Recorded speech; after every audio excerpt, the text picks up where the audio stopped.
எல்லா வகையான வலியும் போனோம். இன்னைக்கு கால்லெல்லாம் நீர் கொத்துக்குது. அந்த காலில் நீர் கொத்துக்குது ரொம்ப கடுமையாக இருக்குது. வாதம் அதிகமாகிடுது.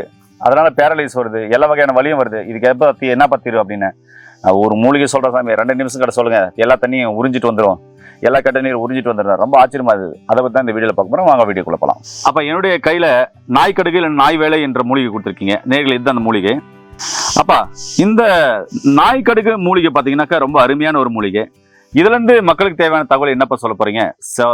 மஞ்சள் கலரில் பூ பூக்கும், கடுகு மாதிரி காய் காய்க்கும், ரொம்ப அருமையான ஒரு மூலிகை. இதுல சொல்லுங்கப்பா, என்னப்பா மக்களுக்கு தேவையான தகவல் சொல்ல போறீங்க? இந்த காய் நல்லா காஞ்ச பிற்பாடு உள்ள இதை உடைச்சோம்னா கருப்பா விதை இருக்கும். கருப்பா கடுகு மாதிரியே விதை இருக்கும். ஆமா, அந்த விதையை கிராமப்புறத்துங்கள்ல சட்னி அரைச்சு சாப்பிடுறது வழக்கம்.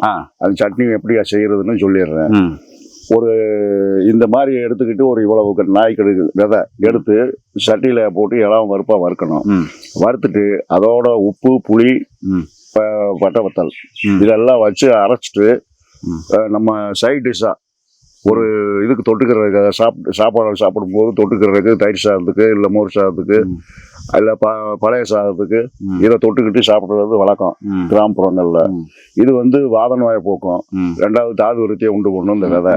இந்த இலையினுடைய பயன் என்னன்னு கேட்டீங்கன்னா, உங்களுக்கு எங்கேயாவது நீர் இறங்கியிருக்கு, நீர் இறங்கியிருக்கு, முட்டியில நீர் இறங்கியிருக்கு, இல்லை இந்த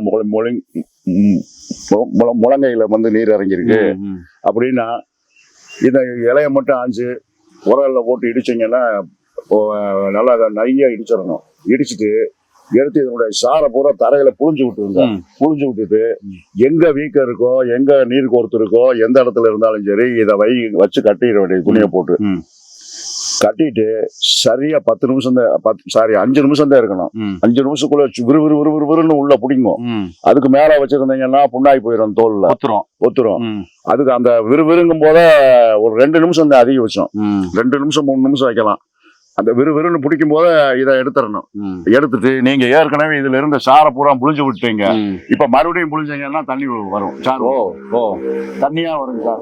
என்னன்னா இங்க இருக்கிற தண்ணி கெட்ட நீரை உறிஞ்சிட்டு வந்துடும். ஓகே, அப்படி ஒரு அற்புதமான மூலிகை இது. ரொம்ப கவனிக்க வேண்டியது, 3 நிமிஷத்துக்கு மேல அந்த இடத்துல கட்டின இடத்துல இருக்கக்கூடாது. அதுக்கு மேல இருந்ததுன்னா வெந்து போயிடும். நேர்களே, ரொம்ப அற்புதமான ஒரு மருத்துவ தகவல் சொல்லியிருக்காரு. கெட்ட நீரெல்லாம் காலில் கோத்திருக்கு, முட்டியில் கோத்திருக்குனாக்கா இதை நல்லா இடிச்சு சாறு எடுத்துட்டு அதை அந்த இடத்துல வச்சு சுற்றி ஒரு 2 நிமிஷம் விட்டு திருப்பியும் எடுத்து புழிஞ்சிங்கன்னா அந்த கெட்ட நீரெல்லாம் உறிஞ்சி வந்துருமா. இதில் சட்னியும் சொல்லியிருக்காரு எப்படி செய்யணும்னு.